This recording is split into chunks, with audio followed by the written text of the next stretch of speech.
Halo semuanya, jadi kami dari kelas 5 Matkul Laboratorium Interaksi Komputer, kelompok 6, akan menjelaskan hasil analisis kami tentang 10 desain prinsipal dan user experience dari aplikasi Canva dan Gradient. Anggota kelompok kami ada Saran Alvan dengan NIM 196242236, Adam Sajarifa dengan NIM 196242237, Yuan Fansuri dengan NIM 196242270, dan Amanda Trisha dengan NIM 196242291. Yang pertama ada Canva. Canva adalah platform desain berbasis web dan mobile yang dipakai untuk membuat konten visual dengan mudah, contohnya seperti poster atau PowerPoint. Fitur utama yang ada dalam Canva adalah banyaknya template, gambar, dan elemen yang bisa dipakai, kemudahan untuk berkolaborasi dengan orang lain secara real-time, mengedit dengan cara drag and drop, serta fitur animasi. Jadi untuk 10 analisis prinsip desain sendiri, itu ada help and documentation, flexibility and efficiency of use, help users recognize, diagnose, and recover from errors, aesthetic and minimalist design, recognition rather than recall, error prevention, consistency and standards, user control and freedom, match between system and real worlds, dan yang terakhir ada visibility of system status. Yang pertama ada visibility of system status, yaitu interaksi yang harus bisa dirasakan pengguna saat menggunakan suatu perangkat lunak, seperti mengunduh, memilih, dan zoom. Nah, di sini kita bisa melihat pada galon utama ada animasi hover, yaitu ketika kursor kita berada di atas suatu elemen tertentu, maka mereka akan berubah warna menjadi agak hitam. Kita bisa mengetahui progres kita saat melakukan penggunaan file, dan kita bisa memperbesar layar sesuai dengan keinginan kita dengan menggeserkan ikon lingkaran yang ada garisnya di bagian bawah.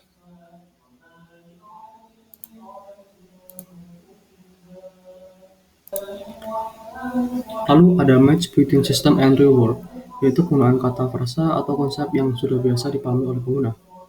Nah, di sini bagian tampilan umum pada Canva sesuai dengan penggunaan website pada umumnya. Misalnya kita bisa melihat pada bagian pojok kanan atas ada tempat untuk melihat akun kita dan melakukan pengaturan. Untuk bagian search pencarian ada di bagian tengah paling atas sehingga mudah dicari. Lalu desain project yang sering digunakan pengguna ada di bagian tengah. Kita juga bisa bertanya dengan sistem dengan mengklik tanda tanya di bagian pojok kanan bawah. Nah, saya yang kurang setuju ada pada kata doc yang seharusnya tidak usah disingkat dan ditulis dokumen saja. Nah, yang selanjutnya user control and freedom, yaitu merupakan kebebasan pengguna untuk mengontrol dan memberikan pemerintah sesuai keinginan pengguna. Nah, dalam konteks ini sudah sesuai dengan 10 usability heuristic. Bisa dilihat ketika kita mengeklik titik 3 di atas pada project kita akan menampilkan halaman seperti buka di tab baru, buat salinan, pindahkan ke folder, unduh, dan lain-lain. Yang selanjutnya adalah konsistensi and standard. Ini merupakan kekonsistenan suatu perangkat lunak dalam mengatur tata letak ikon. Dan dalam konteks ini, Canva juga sudah sesuai dengan 10 usability heuristic. Bisa dilihat dari kekonsistenan tampilan pada mobile phone dan website. Nah, ini tampilan pada mobile phone, ini tampilan pada website. Selanjutnya, error prevention. Ini merupakan prinsip bahwa sistem yang baik harus mencegah kesalahan daripada mencoba memperbaikannya setelah kesalahan terjadi. Nah, dalam konteks ini Canva belum sesuai dengan 10 usability heuristic. Bisa dilihat ketika kita mengeklik pindahkan ke sampah, dan setelah itu langsung terhapus. Walaupun ada opsi urungkan, tetapi itu cuma beberapa detik saja dan menurut saya masih belum efektif untuk mencegah kesalahan yang tidak disengaja. Nah, seperti ini. Jika kita ngeklik pindahkan ke sampah, nggak ada step selanjutnya, jadi langsung ke terhapus. Nah, saran saya bisa menggunakan seperti WhatsApp. Seperti ini. Lanjut ke prinsip recognition rather than recall. Jadi di prinsip ini tujuannya agar pengguna dapat dengan mudah mengenali fitur yang ingin digunakan daripada mengingatnya. Contohnya kalau di Canva, Canva ini menggunakan banyak simbol yang umum digunakan aplikasi lain sehingga pengguna bisa dengan cepat mengenali fitur yang ingin mereka pakai. Lalu, Canva juga memudahkan pengguna untuk mengenali histori pencarian mereka dengan adanya simbol jam dengan tanda panah memutar, lalu ada simbol kaca pembesar untuk saran pencarian, simbol tong sampah untuk delete, dan lain-lain. Lalu ada prinsip flexibility and efficiency of use. Di prinsip ini yang ditegaskan adalah aplikasi harus bisa dipakai secara fleksibel dan efisien, baik untuk orang yang sudah expert maupun yang masih beginner.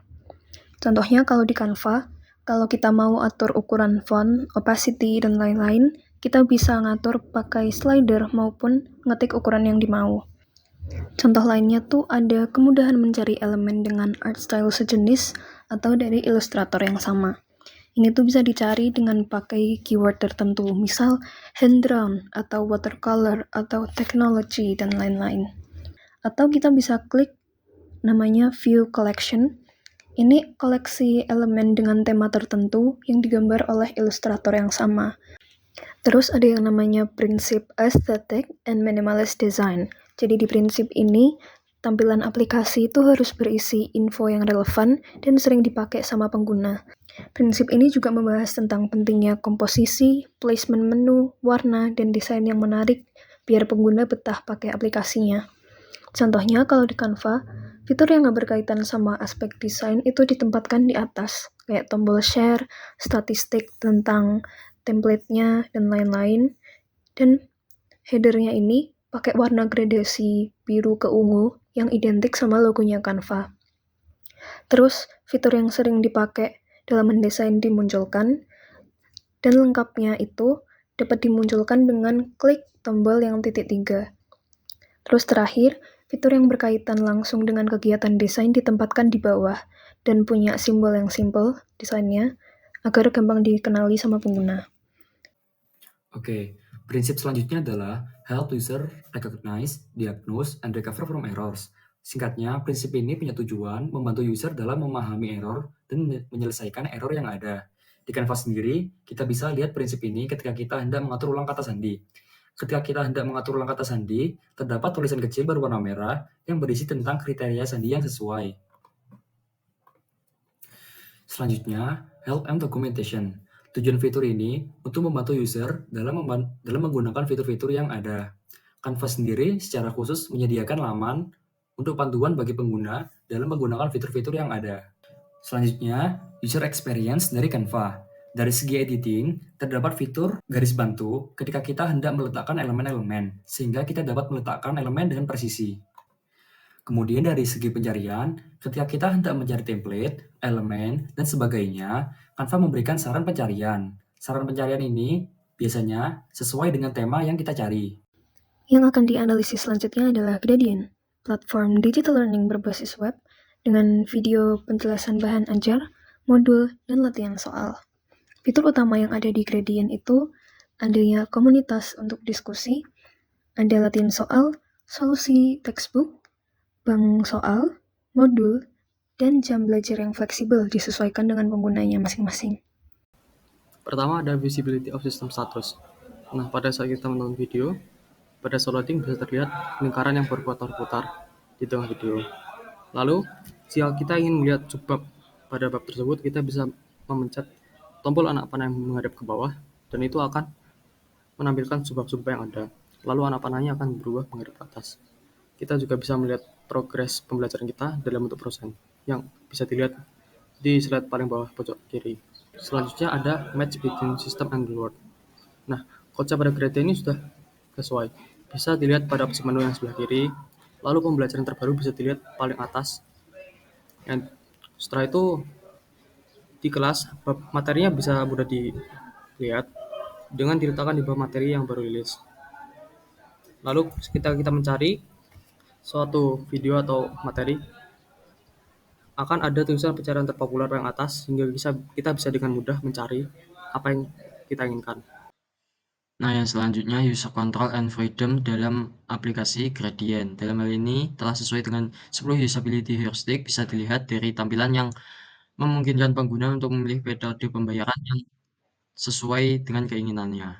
Selanjutnya konsistensi and standard di Gradient.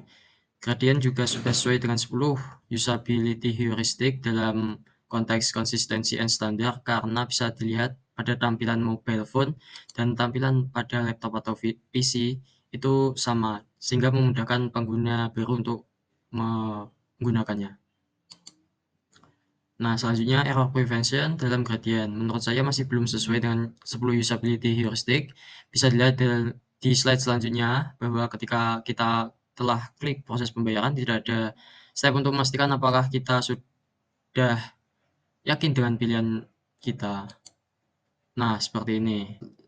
Jika kita klik proses pembayaran, tidak ada step untuk meyakinkan kembali apakah kita sudah yakin dengan pembayaran kita.